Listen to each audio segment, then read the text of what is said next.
राहूचं नक्षत्र परिवर्तन होत आहे 23 नोव्हेंबरला शतभिषा नक्षत्रामध्ये.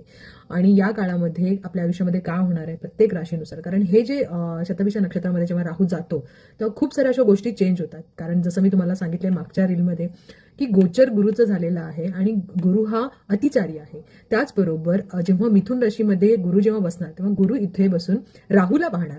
आणि जेव्हा राहूकडे दृष्टी असल्यावर जेव्हा गुरु आणि राहू या दोघांची जुगलबंदी होते तेव्हा आयुष्यामध्ये किंवा समाजामध्ये जगामध्ये खूप सारे मोठे परिणाम आपण पास्टमध्ये पाहिलेले आहेत, म्हणजे भूतकाळामध्ये पाहिलेले आहेत. राहू हा काय आहे? राहू हा टेक्नॉलॉजी आहे, विज्ञान दाखवणारा आहे. त्याचबरोबर गुरु काय आहे? तर गुरु हा ज्ञान आहे, समाधानी आहे, विस्तार करणारा आहे. जेव्हा मिथुन राशीमध्ये गुरु बसल्यानंतर राहूकडे पाहणार आहे तेव्हा खूप साऱ्या गोष्टी टेक्नॉलॉजीमध्ये चेंज होणार आहेत. शतभिषा नक्षत्र काय आहे? तर शतभिषा याला असं म्हटलं जातं, शत म्हणजे 100, असं 100 आणि भिषा याचा अर्थ असं हिलिंग म्हटलं जातं किंवा उपचार करणारे. त्यामुळे खूप असे उपचार करणाऱ्या गोष्टी सायन्स रिलेटेड, टेक्नॉलॉजी रिलेटेड खूप मोठमोठे चेंजेस आपल्याला पुढच्या वर्षी पाहायला मिळतील. किंवा या डिसेंबरनंतर तुम्हाला कळेलच की खूप साऱ्या गोष्टी आपल्या आयुष्यामध्ये जगामध्ये होत आहेत. स्पेशली हिलिंग करतात डॉक्टर आहेत त्यांच्यासाठी फार छान आणि चांगला काळ आहे. तुम्ही बघाल जसं मी सांगितलं की राहू हा टेक्नॉलॉजीला, सायन्सला या गोष्टी दाखवतात. तर राहू तुम्हाला सगळ्यांना माहिती आहे की अमृत मंथन करत असताना जेव्हा अमृत त्याला देव देत नव्हते तेव्हा जिद्दीने हट्टीने त्याने ती गोष्ट मिळवली.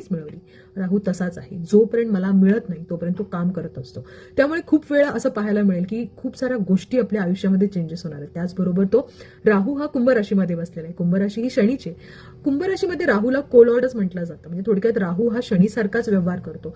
आणि राहू हा 11व्या घरामध्ये आहे तर खूप साऱ्या गोष्टी राहू आपल्याला देणार. कालपुरुष कुंडलीनुसार जसं तो 11व्या घरामध्ये आहे तर खूप साऱ्या इकॉनॉमिकल गोष्टी सुद्धा चेंजेस होणार आहेत. इकॉनॉमिकल गोष्टीमध्ये तुम्हाला चांगल्या गोष्टीही पाहायला मिळतील.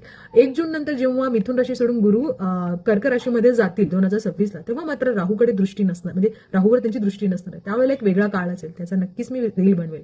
पण एक लक्षात घ्या, जेव्हा हा गोचर होतो तेव्हा आयुष्यामध्ये खूप मोठे चेंजेस पाहायला मिळतात, चांगलेही आणि वाईटही. खूप वेळा असं पाहायलाही सुद्धा मिळेल की पुढच्या वर्षी अचानकपणे एखादा आजार समाजापुढे येण्याची शक्यता आहे किंवा खूप साऱ्या अशा गोष्टी टेक्नॉलॉजी नवीन लागेल. कारण जेव्हा असंच जेव्हा जे गोचर आता झालेलं आहे ते जेव्हा पास्टमध्ये झालेलं आहे तेव्हा कम्प्युटरचा शोध लागलेला, त्याचबरोबर पोलिओ डोसचा लागलेला. त्यामुळे खूप साऱ्या नवीन नवीन गोष्टी ज्या आपल्यासाठी फार फायदेशीर असतील अशाही होतील आणि काही वाईट होतील. कारण एक लक्षात ठेवा की कधी कधी चांगली गोष्ट होणार असेल तेव्हा वाईट ही गोष्ट आपल्याला पाहायला मिळतात.